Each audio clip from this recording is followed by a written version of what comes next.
12th Physics Chapter 10ல half wave rectifier அப்படிங்கிறது கொஞ்சம் இம்பார்ட்டண்ட்டான கொஷின். இந்த கொஷின் சில பேர் கான்செப்ட் என்ன அப்படின்னு தெரியாமல் மக்கப் பண்ணிட்டு போகிறாங்க. அப்படி போய் எக்ஸாமில் எழுதும்போது கொஞ்சம் தப்பாகிடுது, மறந்துடும். கான்செப்ட் என்னென்னு மறந்துடும், என்னென்ன பாயிண்ட்ஸ் எழுதுறது அப்படிங்கிறத மறந்துடும். கான்செப்ட் என்ன அப்படின்னு தெரிஞ்சாலே நம்ம இந்த 5 மார்க்கு ஈஸியாக எழுதிடலாம். ஃபர்ஸ்ட் அதோட ஒர்க்கிங் என்ன அப்படின்னு சொல்கிறேன். உங்கள் புக் பாயிண்ட் ஆஃப் வியூவிலேருந்தே நான் உங்களுக்கு டீச் பண்ணுறேன். ஃபர்ஸ்ட் அதோட ஒர்க்கிங் என்ன அப்படின்னு பார்க்கலாம். அதுக்கப்புறம் உங்கள் புக்கில் கொடுத்துருக்கிற அந்த பாயிண்ட்ஸ்லேயே நம்ம ரீட் பண்ணி பார்க்கலாம். நீங்கள் என்ன எக்ஸாமில் எழுதணும், எந்தெந்த பாயிண்ட்ஸ் எல்லாம் எழுதணும் அப்படிங்கிறத நான் ஜஸ்ட் பாயிண்ட்ஸ் லிஸ்ட் அவுட் பண்ணி வச்சுருக்கேன். ஃபர்ஸ்ட் அது எப்படி ஒர்க் பண்ணுதுங்கிறத பார்த்துட்டு அப்புறம் நான் பாயிண்ட்ஸை ரீட் பண்ணி உங்களுக்கு எக்ஸ்பிளைன் பண்ணுறேன். அந்த பாயிண்ட்ஸையும் உங்கள் எக்ஸாம்லேயும் நீங்கள் எழுதலாம். ஃபர்ஸ்ட் ரெக்டிஃபிகேஷன் அப்படின்னா என்னென்னு பார்க்கலாம். ஆல்டர்னேட்டிங் கரண்ட்டை டைரக்ட் கரண்ட்டாக மாற்றுறது தான் ரெக்டிஃபிகேஷன். ஆல்டர்னேட்டிங் கரண்ட்னு ஒன்றும் இல்லை, அந்த கரண்ட் இதோட டைரெக்ஷனை மாற்றிட்டே இருக்கும். இந்த மாதிரி நான் காட்டுறேன் இல்லையா, ஜஸ்ட் என்னோடய கர்சரை பாருங்கள். இந்த மாதிரி டைரெக்ஷனில் அது மாறிக்கிட்டே இருக்கும். ஓகே, டைரெக்ஷனை மாற்றிட்டே இருக்கனால அது சில அப்ளிகேஷனில் நம்மளால் யூஸ் பண்ண முடியாது. அந்த மாதிரி இருக்கிற ஆல்டர்னேட்டிங் கரண்ட்டை நம்ம டைரக்ட் கரண்ட்டாக கன்வெர்ட் பண்ணுறோம் சில அப்ளிகேஷனில் அதை யூஸ் பண்ணுறதுக்காக. டைரக்ட் கரண்ட் தான் நம்ம மோஸ்ட்டாக இந்த சார்ஜிங் ஏதோ சார்ஜ் பண்ணோன்னா நம்ம டைரக்ட் கரண்ட் தான் யூஸ் பண்ணுவோம். ஆல்டர்னேட்டிங் கரண்ட் யூஸ் பண்ணால் கரண்ட் போய் வருது இல்லையா, அதோட டைரெக்ஷன் மாற்றிட்டே இருக்கனால ஒரு பொருளை நம்மளால் சார்ஜ் பண்ண முடியாது. அந்த மாதிரி இருக்கிற கேஸில் தான் நம்மளுக்கு டைரக்ட் கரண்ட் தேவைப்படுது. டைரக்ட் கரண்ட் ஒரே டைரெக்ஷனில் சூப்பராக க்ளீனாக அதோட டைரெக்ஷனை சேஞ்ச் பண்ணாமல் போகும். இந்த ரெக்டிஃபிகேஷன் ப்ராசஸ்ஸை 2 டைப் ஆஃப் பிரிக்கலாம். ஒன்று ஹாஃப் வேவ் ரெக்டிஃபயர், ஒன்று full wave rectifier. First half wave ரெக்டிஃபயரை பற்றி இப்போ பார்க்கலாம். ஹாஃப் வேவ் ரெக்டிஃபயருக்கு டோட்டலாக 3 காம்பனன்ட்ஸ் இருக்குது. ஃபர்ஸ்ட் டிரான்ஸ்ஃபார்மர், அப்புறம் பிஎன் ஜங்ஷன் டயோட், அதுக்கப்புறம் ரெசிஸ்டர். ட்ரான்ஸ்ஃபார்மர் எதுக்கு யூஸ் பண்ணுறோன்னா, நம்ம ஆல்டர்னேட்டிங் கரண்ட் கொஞ்சம் ஹை வோல்டேஜாக இருக்கும். அதை ஸ்டெப் டவுன் பண்ணுறதுக்காக, அந்த வோல்டேஜை நம்ம கொஞ்சம் கம்மி பண்ணுறதுக்காக நம்ம ஸ்டெப் டவுன் ட்ரான்ஸ்ஃபார்மர் தான் இதில் நம்ம யூஸ் பண்ணுவோம். ட்ரான்ஸ்ஃபார்மர்னாலே வோல்டேஜை அதிகப்படுத்துறதுக்கும் கம்மிப்படுத்துறதுக்கும் தான் ட்ரான்ஸ்ஃபார்மர். நம்ம எந்த ட்ரான்ஸ்ஃபார்மர் யூஸ் பண்ணுறோங்கிறத பொறுத்து அப்ளிகேஷன் மாறும். நம்ம இங்கே ஸ்டெப் டவுன் ட்ரான்ஸ்ஃபார்மர் யூஸ் பண்ணுறோம். அதுக்கப்புறம் பிஎன் ஜங்ஷன் டயோடு என்ன பண்ணுவோன்னா, கரண்ட்டை ஆல்டர்னேட்டிங் கரண்ட்டு அதோட டைரெக்ஷனை மாற்றிட்டே இருக்கு இல்லையா, இந்த டயோடு என்ன பண்ணுவோன்னா கரண்ட்டை ஒரே டைரெக்ஷனில் மட்டும்தான் பாஸ் பண்ண அலோவ் பண்ணும்.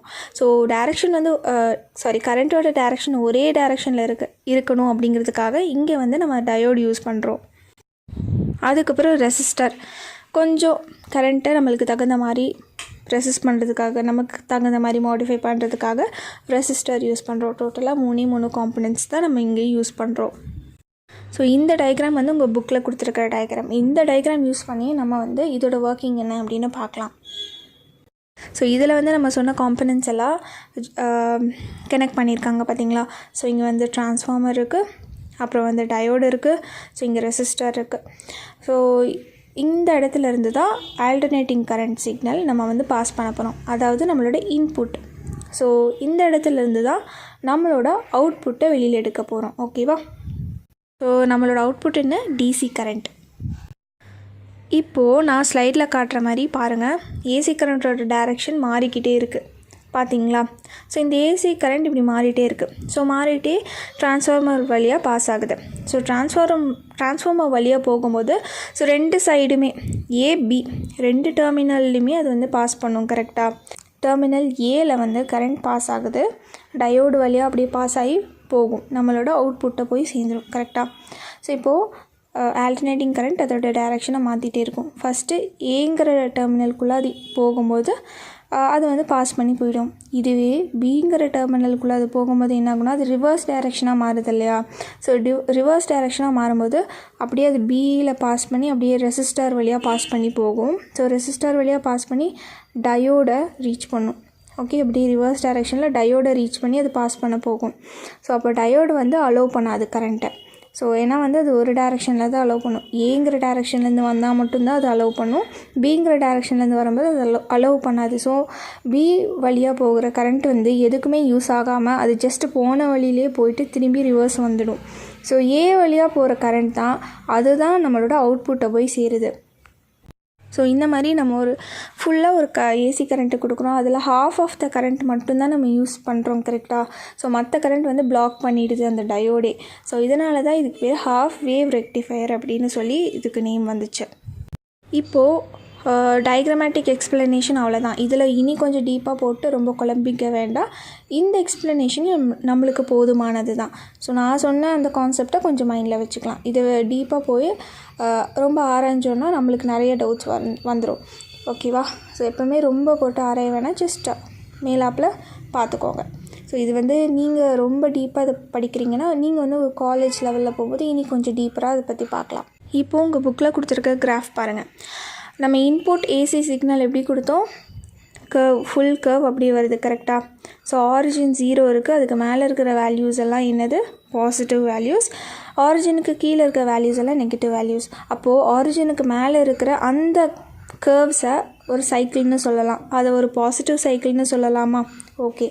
ஸோ ஆரிஜினுக்கு கீழே நெகட்டிவ் வேல்யூஸ் இருக்குது, அதுக்கு கீழே அந்த கர்வ்ஸ் எல்லாம் நெகட்டிவ் சைக்கிள்னு சொல்லலாமா? So positive and negative cycles ரெண்டுமே கலந்தது தான் ஏசி சிக்னல் கரெக்டாக. இப்போது நமக்கு அவுட்புட் எப்படி கிடச்சிருக்கு? வெறும் பாசிட்டிவ் சிக்னல்ஸ், பாசிட்டிவ் சைக்கிள் மட்டும்தான் நம்மளுக்கு அவுட்புட்டாக வந்திருக்கு. நெகட்டிவ் சைக்கிள்ஸ் அப்படியே அவுட்புட்டில் இல்லை. அந்த நெகட்டிவ் சைக்கிள்ஸ் தான் பி டெர்மினல் வழியாக போன சைக்கிள்ஸ். ஸோ அது வந்து டயோடு பாஸ் பண்ணாது. ஸோ அதனால் நம்மளுக்கு வந்து அவுட்புட்டில் அது வராது. ஸோ அதனால் அவுட்புட் கிராஃபில் அது வந்து ஜஸ்ட் அதை மட்டும் இரேஸ் பண்ணிட்டு ஜஸ்ட் நீங்கள் வந்து பாசிட்டிவ் சைக்கிளில் இருக்கிற கர்வ்ஸை மட்டும் ட்ரா பண்ணணும். ஸோ இப்போது வந்து இந்த கிராஃப் வந்து என்ன அப்படிங்கிறது உங்களுக்கு புரிஞ்சிருச்சு இல்லையா? இப்போது என்ன கண்டென்ட் நீங்கள் வந்து எக்ஸாமுக்கு எழுதணும் அப்படிங்கிறது சொல்கிறேன். ஃபர்ஸ்ட்டு டயக்ராம் வரைஞ்சிக்கோங்க, அது கூட கிராஃபையும் ட்ரா பண்ணிக்கோங்க. ட்ரா பண்ணிவிட்டு நான் இங்கே காட்டுற பாயிண்ட்ஸை வந்து நீங்கள் எக்ஸாமுக்கு எழுதலாம். The circuit consists of a transformer, a PN junction diode and a resistor. In a half-wave rectifier circuit, either a positive half or the negative half of the AC input is passed through while the other half is blocked. Second point என்ன சொல்கிறாங்கன்னா, நான் சொன்ன மாதிரி 2 cycles இருக்குது. Positive cycle ஒன்று இருக்குது, negative cycle ஒன்று இருக்குது. ஸோ எய்தர் பாசிட்டிவ் சைக்கிள் அவுட்புட்டில் வரணும், இல்லைன்னா நெகட்டிவ் சைக்கிள் அவுட்புட்டில் வரணும். ஸோ அந்த மாதிரி ஏதோ ஒரு ஹாஃப் வந்து பிளாக் ஆகிடும், ஏதோ ஒரு ஹாஃப் தான் வந்து நம்மளுக்கு அவுட்புட்டில் வரும். நெகட்டிவ் ஹாஃப் வந்து நம்மளுக்கு அவுட்புட்டில் வரணுமா இல்லை பாசிட்டிவ் ஹாஃப் நம்மளுக்கு அவுட்புட்டில் வரணுமா அப்படிங்கிறது நம்ம டயோடை எந்த டைரெக்ஷனில் ப்ளேஸ் பண்ணுறோங்கிறத பொறுத்து இருக்குது. டயோடை அப்படியே உல்ட்டாவாக திருப்பி ப்ளேஸ் பண்ணோம் அப்படின்னா நெகட்டிவ் சைக்கிள் போகலாம். டயோடை நேராக புக்கில் கொடுத்த மாதிரி ப்ளேஸ் பண்ணோன்னா பாசிட்டிவ் சைக்கிள் வந்து அவுட்புட்டில் வரலாம்.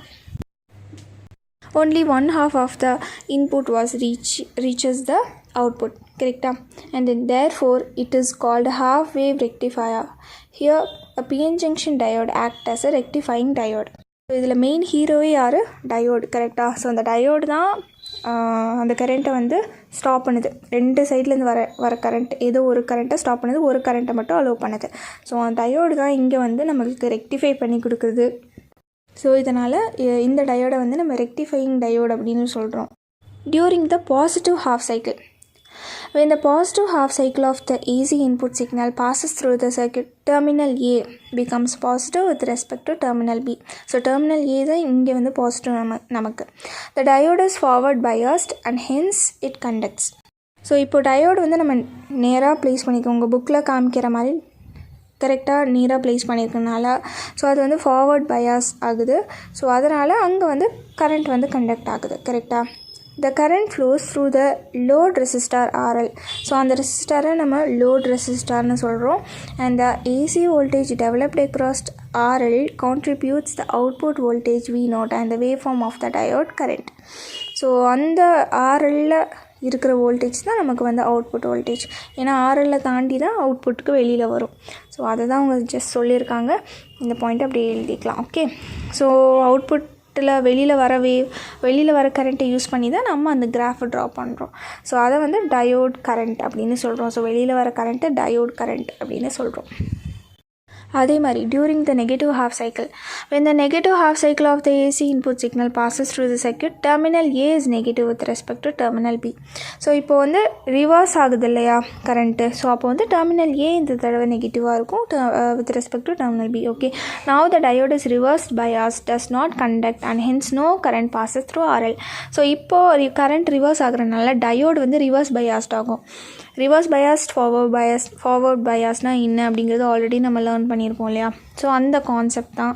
ஸோ இங்கே நம்ம எலாபரேட்டாக அதை பார்க்க தேவையில்லை. ஸோ ரிவர்ஸ் பயாஸில் கரண்ட் கண்டக்ட் பண்ணாது, ஃபார்வர்ட் பயாஸில் தான் கரண்ட் கண்டக்ட் பண்ணும் கரெக்டாக. ஸோ அப்போது இங்கே ஏசி சிக்னல் அதோட டைரெக்ஷனை மாற்றும் போது அந்த டயோட் வந்து ரிவர்ஸ் பயாஸ்ட் ஆகுது. ஸோ அதனால் அங்கே வந்து எந்த கரண்ட்டுமே பாஸ் ஆகாது. The reverse saturation current in a diode is negligible. Since there is no voltage drop across RL, the negative half cycle of AC supply is suppressed at the output. So அங்கே எதுவுமே வந்து voltage ட்ராப்பே இல்லை reverse டைரெக்ஷனில் கரெக்டாக. So அப்போ வந்து output வந்து அங்கே இருக்காது. அதுக்கப்புறம் நெக்ஸ்ட் பாயிண்ட் பாருங்கள். The output of the half wave rectifier is not a steady DC voltage but a pulsative wave. இங்கே பல்சேட்டிவ் வேவ்னு ஏன் சொல்கிறாங்கன்னா அந்த கிராஃபை பாருங்கள். அந்த கிராஃபில் விட்டு விட்டு தான் டிசி கரண்ட் வருது கரெக்டாக. இங்கே நடுவில் கேப்பாக இருக்குது. ஸோ அதனால தான் அது ஒரு டைரக்ட் கரண்ட்டாக இல்லை. ஸோ டைரக்ட் கரண்ட் தான், பட் என்னென்னா அது ஒரு எஃபிஷியண்ட்டாக இல்லை. விட்டு விட்டு விட்டு விட்டு கரண்ட் வருது. ஸோ விட்டு விட்டு விட்டு விட்டு கரண்ட் வரும்போது நம்மளுக்கு கரண்ட் வந்து கரெக்டாக கிடைக்குமா? டைரக்ட் கரண்ட்டாகவே இருந்தால் கூட விட்டு விட்டு விட்டு விட்டு வருது. ஸோ அந்த விட்ட இடத்தெல்லாம் ஃபில் பண்ணணும் இல்லையா. ஸோ அதுக்கு தான் நம்ம ஃபுல் வேவ் ரெக்டிஃபையர் பில்ட் பண்ணுறாங்க. ஸோ ஃபுல் வேவ் ரெக்டிஃபையர் வந்து நெக்ஸ்ட் வீடியோவில் பார்க்கலாம் இது எப்படி ஒர்க் ஆகுது அப்படிங்கிறது. இப்போது இந்த பல்சேட்டிங் வோல்டேஜ் அந்த மாதிரி விட்டு விட்டு வர அந்த வேவை பல்சேட்டிங் வேவ் அப்படின்னு சொல்கிறாங்க. அந்த வோல்டேஜ் பல்சேட்டிங் வோல்டேஜ் அப்படின்னு சொல்கிறாங்க. It's not sufficient for electronic equipments. A constant or a steady voltage is required, which can be obtained with the help of a filter circuits and voltage regulator circuits. So இப்போ வந்து கரெக்டான steady voltage நமக்கு அவுட்புட்டில் தேவை. ஏன்னா இது மாதிரி விட்டு விட்டு வந்துச்சுன்னா நம்ம எலக்ட்ரானிக் எக்யூப்மெண்ட்ஸில் அது யூஸ் பண்ண முடியாது. ஸோ அந்த விட்டு விட்டு வர கரண்ட்டை நம்ம வந்து ரெக்டிஃபை பண்ணணும்னா filter circuits and voltage regulator circuits அப்படின்னு இருக்குது. ஸோ அதை பற்றி நம்ம டீட்டெயில்டாக பார்க்க வேணாம். ஜஸ்ட் இந்த மாதிரி ஒரு செட்டப் இருக்குது. ஸோ அதை யூஸ் பண்ணும்போது நம்மளுக்கு அவுட்புட் வந்து நல்லா கிடைக்கும். ஓகேவா? And next efficiency is the ratio of the output DC power to the AC input power supply to the current. Efficiency அப்படிங்கிறது ஒன்றும் இல்லை. அந்த பொருள் இப்போ நம்ம ஒரு பொருள் பில்ட் பண்ணுறோன்னா அது வந்து எவ்வளோ எந்த அளவுக்கு வேலை பார்க்குது அப்படிங்கிறது அது எப்போவுமே வந்து 100%க்கு அதை வந்து கம்பேர் பண்ணி சொல்லுவோம். ஓகேவா?